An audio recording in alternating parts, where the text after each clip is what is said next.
అది ఎవరు మాట్లాడినా వాళ్ళు వ్యక్తిగతంగా మాట్లాడుతున్నారు సార్. నాకు ఎవరి కోసం వ్యక్తిగతంగా మాట్లాడిన విషయం ఉండదు.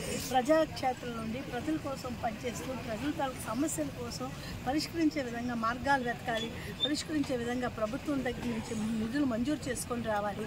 ఇది అసలైనటువంటి ప్రజాసేవ. కానీ వ్యక్తిగతంగా టార్గెట్ చేసి వ్యక్తిగతంగా మాట్లాడాలంటే నేను వాళ్ళ ఆడిన మాటలకు, వాళ్ళ విచక్షణకు, వాళ్ళ విజ్ఞతగా వదిలేస్తున్నాను. నేను మాత్రం ఎవరి మీద వ్యక్తిగతంగా కమెంట్ చేయను. అవేమీ లేవు సార్. మామూలుగా ఉంటూ ఉంటాయి. వాటికి ఎలక్షన్కి అసలు పోలిక లేదండి. తప్పకుండా ఈ 2024 మే 13 జరగబోయే ఎన్నికల్లో పెద్ద ఎత్తున జగనన్నకు పట్టాభిషేకం ప్రజలు కడతారు. చెప్పాను కదా, ఎవరికి అవమానం కావాలి, అందరికి ఆత్మవిశ్వాసం కావాలి, ఎవరికి పెత్తందారితనం కావాలి, అందరికీ బానిస అనే సంఖ్యలు తీసేసి స్వయం శక్తి కావాలి. ప్రతి వారు కోరుకునేది. ఇప్పుడు మేము ఇలాంటి మా నియోజకవర్గంలో ఎక్కువ పేదరికం ఎక్కువ ఉంది. ఇప్పుడు హాయిగా ప్రజలు అంటే వైఎస్ఆర్సీపీ ప్రభుత్వం కారణం జగనన్న సూత్రధారి ఎంతో సంతోషం. ఈరోజు మీరు చూశారు, ఆడబిడ్డలందరూ సైతం అలా వచ్చారు. ఏ విధంగా ధైర్యం వచ్చింది, ఏ విధంగా సెల్ఫ్ కాన్ఫిడెన్స్ పెరిగింది. ఈ 5 సంవత్సరాల్లో జగనాన్ని ఇచ్చినటువంటి సెల్ఫ్ కాన్ఫిడెన్స్ ఆడబిడ్డలకు ఎవరు ఇవ్వలేకపోయారు.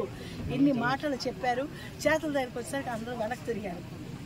ఆ రోజు రాజశేఖర రెడ్డి గారు ఏ విధంగా అయితే మహిళలకు బలాన్ని ఇచ్చారో, స్వయం శక్తి హెల్ప్ గ్రూప్స్కి ఏ విధంగా బలాన్ని ఇచ్చారో, వాటన్నింటికి మించి జగనన్న ఈరోజు పిల్లల్ని చదివిస్తే చాలు మమకార భద్రత.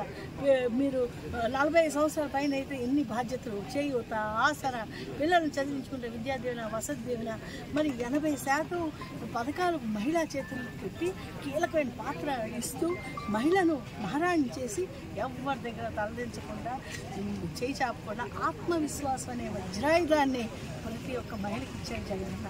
అలాగే విద్యా వ్యవస్థలో సంస్కరించడం. భారతదేశంలో ఈరోజు టాప్ ఎడ్యుకేషన్లో నెంబర్ 1 ఎవరంటే Andhra Pradesh and the great leader Jaganmohan Reddy గారు. మరి ఆరోగ్య వ్యవస్థ చూసుకుంటే ఈరోజు 55,000 పైన సూపర్ స్పెషలిస్ట్ డాక్టర్స్ కానీ మరి హెడ్ నర్సెస్ కానీ, నర్సెస్ కానీ, ఏ గవర్నమెంట్ హాస్పిటల్కి అయినా ప్రతి పోస్టు కూడా నింపి ప్రజలకు అందుబాటులో, ప్రజా వ్యవస్థకు అందుబాటులో ఆరోగ్య సురక్ష కవచం అందించిన మహానుభావులు. ప్రజలకు ఏం కావాలి? సామాజిక న్యాయమే కావాలి. ప్రజలకు ఏం కావాలి? న్యాయమైన పాలనే కావాలి. ప్రజలకు ఏం కావాలి? అవమానాలు వద్దు, ఆత్మవిశ్వాసం కలిగించే పాలన కావాలి. అది అందించగలుగుతున్నారు గౌరవ ముఖ్యమంత్రి జగన్మోహన్ రెడ్డి గారు. మళ్ళీ అందుకే పెద్ద ఎత్తున జగనన్నే రావాలి, జగనన్నే కావాలి. 175 నియోజకవర్గాల్లో మరి ప్రజాపాలన, జనరంజ పాలన తెచ్చుకోవాలి. దానికి శ్రీకారం పాతపట్ల నియోజకవర్గం నుంచే ప్రారంభమవుతుందని తెలియజేయడానికి చాలా